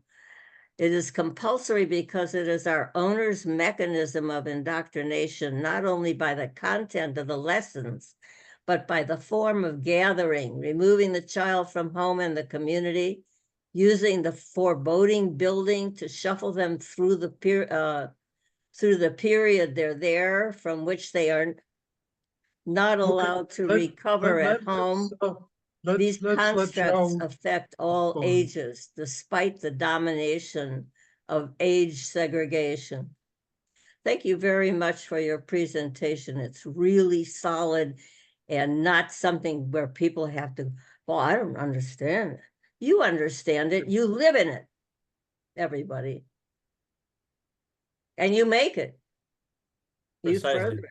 I'd further it. They further it. Exactly. We are what we do, you know. So that's why labor is so important. It's our vital activity or activity of life. So we are what we do, and at the same time, our labor doesn't is not owned by us. And it's compulsory, and is owned by someone else. So of course, the how it's going to unfold. It's going to unfold in a distorted way, in a way that let me say we don't. something. Let me say something Oh. in there. I said to somebody, yeah, I want work that is pleasurable, that it feels good to do. And they said to me, that's communism. Yeah, let's hope so. Yeah, exactly. Okay. The next is Marietta, followed by Lucy Rios. Unmute yourself, Marietta. You're muted, Rita. I need to Okay. unmute. Can you hear me now? Yes. Well, João, it's wonderful to see you here, to be participating and to have listened to your wonderful presentation. I have read your book in detail. I must say that I have a degree in law and worked in the legal profession for many years. Fortunately, I quit. But when we say intellectual property, it is immediately in our minds that we're talking about patents, copyright, industrial design, utility models, and trademarks and trade dress and all the rest of it. But you show that it is a lot more than that. You know, it's not, this is, we're talking about protections and perhaps some confiscation of it. And I was wondering if you think there is any way out of it, because you talk about in your book about the eternalization of capitalism. And it seems that we are in this rut and that we cannot get away from it. You know, that we are stuck in this model and that there's no way out of it, that there's no alternative. What can you say about that, João? Thank you, Rita. I have to tell everyone here, Maria Rita, she helped me a lot with the book, with the whole part of revision. So publicly, I would like to thank you. And yeah, in the end, that's the point. Let's put it like this: the mainstream or intellectual property theory usually only addresses the phenomenological forms of intellectual private property. It doesn't even acknowledge that intellectual property regards intellectual appropriation and not just the private form in capitalism. So the very theoretical basis that handles this problem already creates this eternization through this metaphysical idea, refines intellectual private property as if it were intellectual property. And the way out, that's a key question, but at the same time, that's something that I have been pounding on. I have been trying to highlight that the whole idea, the whole system works in a way that you have to have this feeling that there's no way out. That's what I call the perpetual present. And the perpetual present, you know, it's as if you look the past with the perspective of capitalism. You look at the future with the perspective of capitalism. There is nothing before, nothing afterwards. You can even see among Marxists, they would say, oh no, capitalism is the consequence, is the result of commercialization. So, okay, so if it's a result of commercialization, it was already there as a seed, you know, it was this natural development, like Aristotle says, you know, the tree and the seed, the tree is the result of the seed already embedded. And so that's part of the behavioral shaping, behavioral control. You have to feel that there's no way out. And that's what I'm trying to put in a lot of my work, is to say, no, this is something that has been shaped, and especially what was called left, like socialist thinking towards communists or communist, Marxist, anti-capitalist Marxist, not anti-capitalist in the sense that there is no perspective, there is no alternative. They substituted all forms of politics looking or struggling towards alternatives as something that there is no alternative. So the very idea of the left, or the very praxis, better, not the idea, but the praxis of the left has changed. And as it has changed, then the idea of the left has changed, and the so-called left has embraced there is no alternative, so there is no way out. And so that's a crucial point that we always have to make, and that's why learning history and social relations as a process is so important to demonstrate. If you don't know the answer of how tomorrow is going to be, because by definition we can't, but even if you cannot know this, we know that it is always a process of transformation. Transformation is the most fundamental aspect in nature. You know, if you look like the mountain, a mountain is a process of transformation, and it has emerged, and then it starts also to degrade and lose altitude and size and etc. So the things that seem most rigid, they are transforming, and so it's just appearance to think that there's no way out. There will be a way out. The question is where to, and that's why taking control of it, at least some control, is so important, so we can together shape in which direction it's going to be, because it's going to change, because the conditions changes. Capital is the product, a historical product, in emerged and under really specific conditions. Those specific conditions don't exist anymore. That capitalism in that form doesn't exist. It exists some aspects of it. Others have changed. Something that I put on my paper recently is that, and my book is not that clear. My next book maybe will be even more clear. But the aspect that social property relations are changing to a point that the exclusive private property of the means of production is not a disappear, but they are not alone anymore. There's a hybrid form. Think about US imperialism and working in hand in glove with the big techs and other huge corporations. They are not doing profit. You know, the surplus value extraction is being made through taxation, through money printing, through wars, through a lot of other endeavors. And when at the levels that they are still shining, let's put it like that, with the big techs, they are losing ground, for instance, to the Chinese, and that's why they are using the government again to try to block it, to try to counterforce. So the power of that exclusive private property of the means of production is fading. So we are already under a transformative period, a transformative momentum, and the question is, where are you going to go? Because a political generation, there is no party organizing, you know, the people, there is no, that organizational part is lacking. Change is going to change, of course, but which direction? Is going to get worse? Are you going to get to a state of, I don't know, I don't even want to put ideas here, but I mean,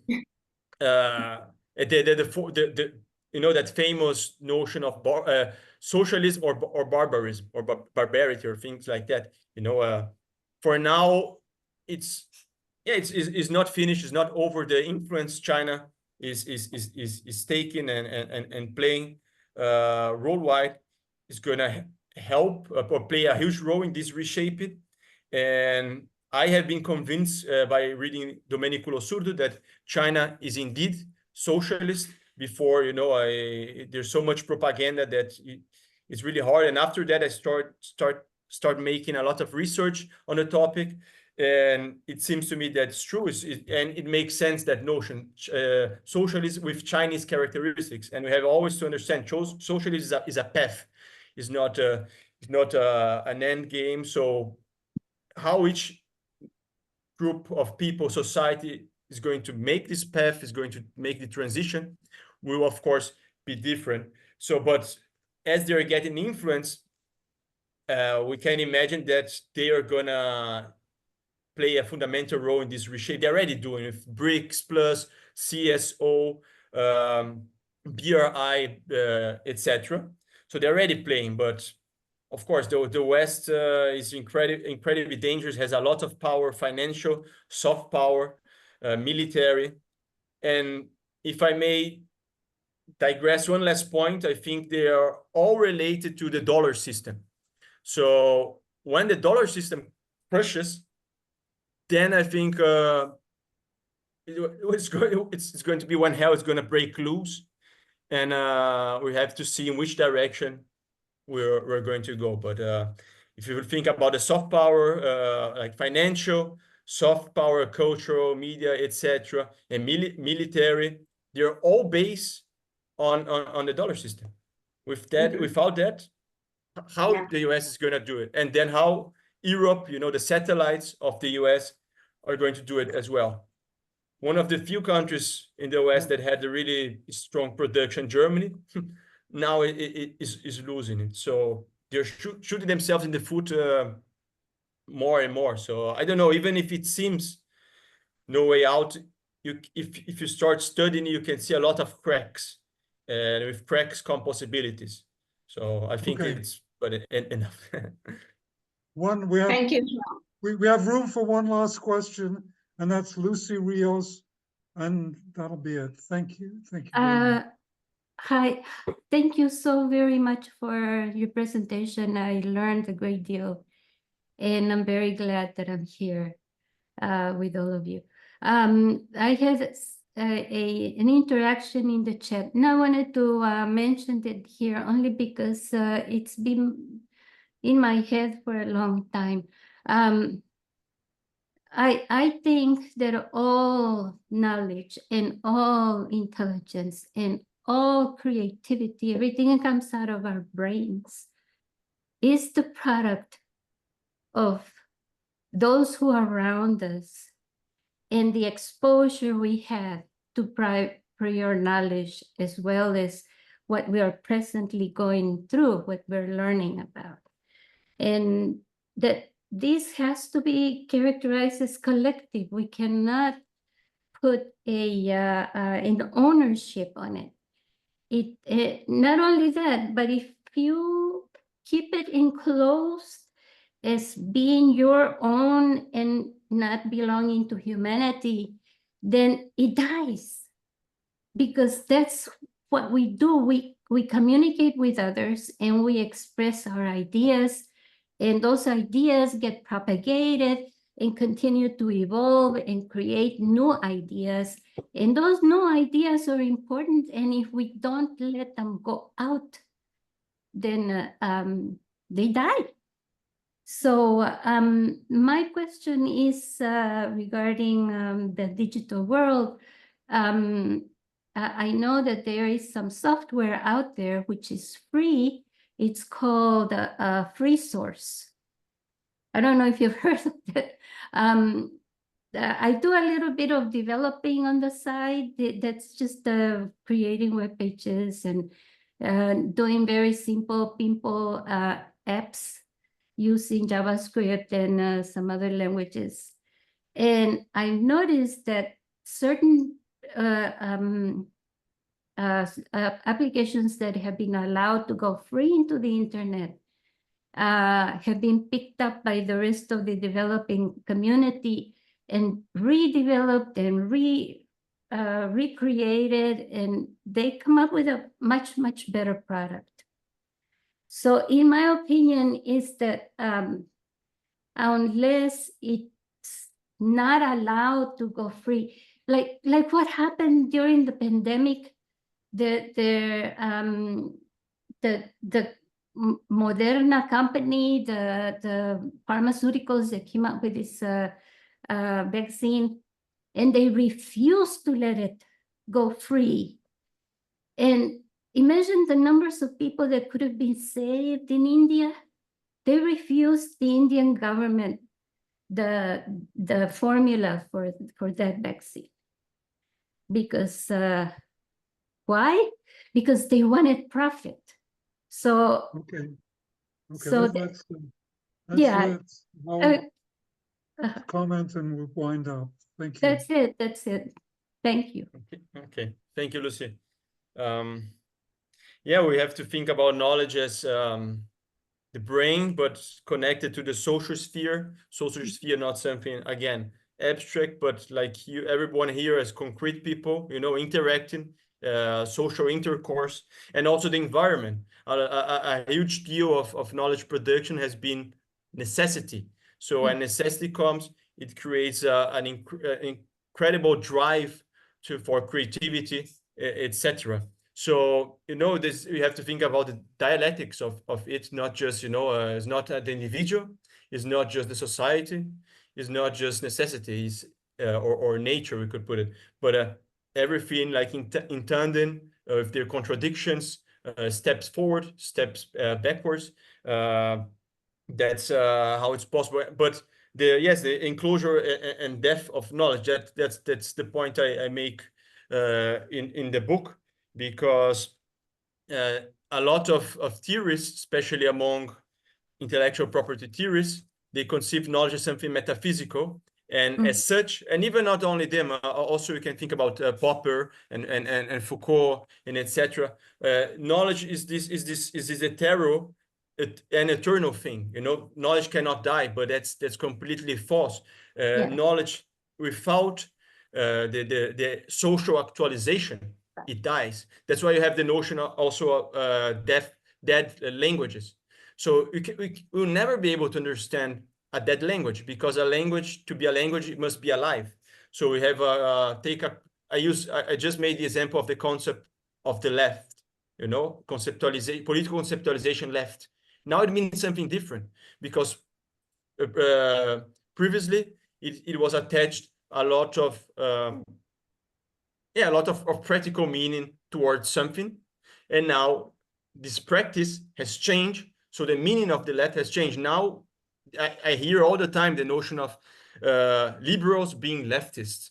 You know, for me it's really grotesque, because historically liberals, they impose slavery, you know, they impose colonialism, they impose impose wars, all sorts of hardship and violence that goes against the left tradition of enlightenment and Marxism, communism, socialism, that pledges for the universality of the human being, you know, not equal in the sense we are the same, but equal at the political level, of the level of political recognition, that we have produced food to eat. Those who need more will eat more, those who need less will eat less, etc.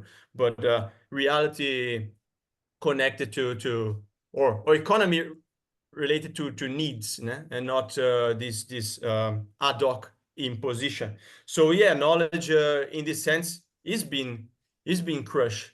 So we have a lot of possibilities there that cannot take place, they cannot occur, they cannot unfold, because it's constrained. In with classical music, there was a lot of musicians using pieces of other music, and that was a sort of honoring the former composers. Now, if you do that, you'll be sued, you know.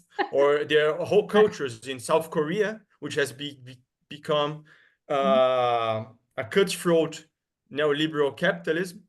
Before trips, they had a culture of copying, really extensive culture of copying, and it was an honor. The whole society copying everything was an honor. And now they thinking they had another mindset. And that's only what, 30 years now. 24 trips was signed in 1994.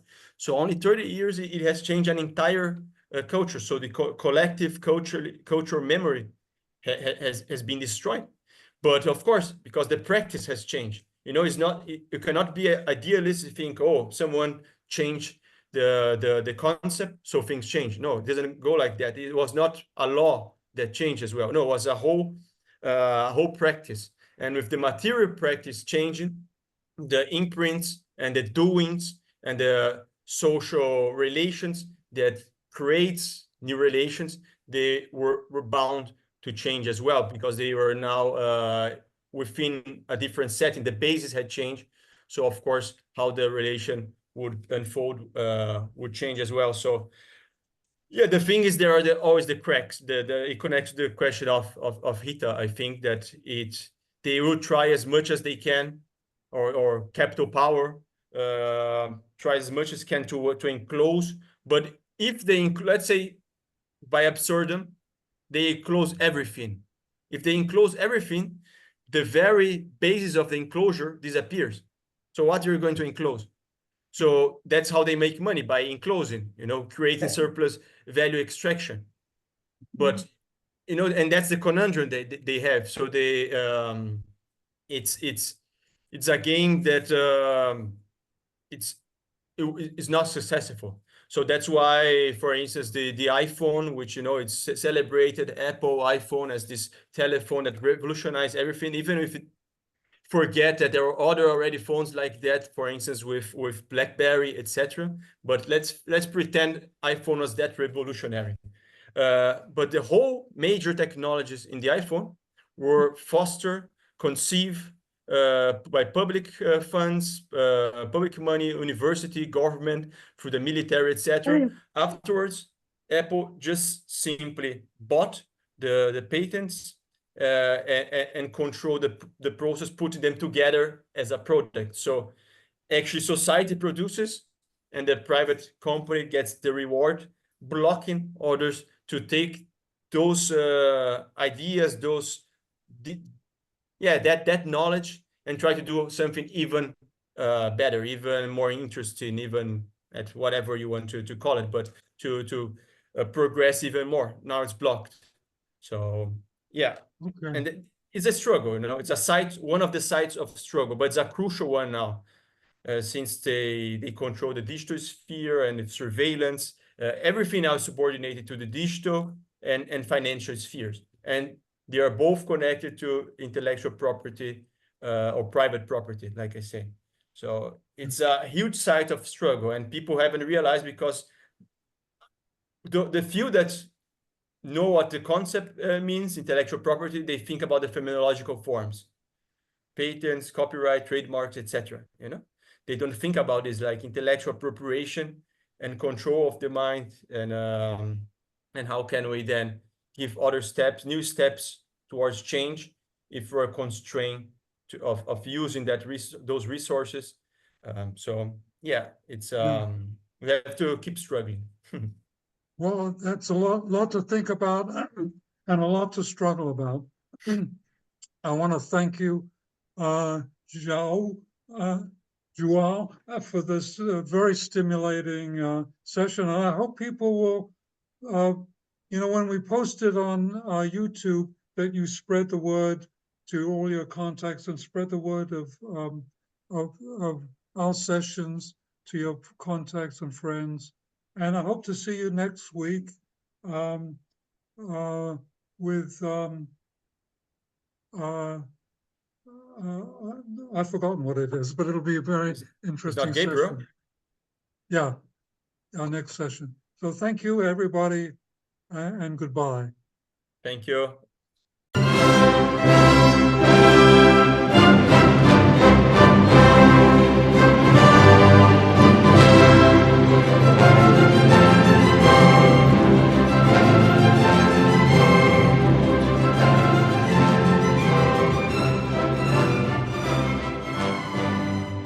Institute for the Critical Study of Society at the Nebel Proctor Marxist Library receives no corporate funding, nor do we have any paid staff. We rely on the support of working class folks that share our commitment to the socialist legacy of Karl Marx. We continue to need funds to meet necessary expenses. Since we can no longer pass the hat at our in-person forums, please send contributions to our treasurer, either online via PayPal or by check. The PayPal ID is ICSS Sunday, SUNDAY, @ yahoo.com, and the name is Richard Fallenbaum. and checks may be made out to Richard Fallenbaum and sent to him at 1225 Nielsen Street, Berkeley, California, 94706. Fallenbaum is spelled Fallenbaum. To donate directly to the Marxist Library, send a check to the Nebel Proctor Marxist Library at 6501 Telegraph Avenue, Oakland, California, 94609, or directly or donate online at www.paypal.me/npml. For information, write to npml at marxistlibr.org, and the website is marxistlibr.org.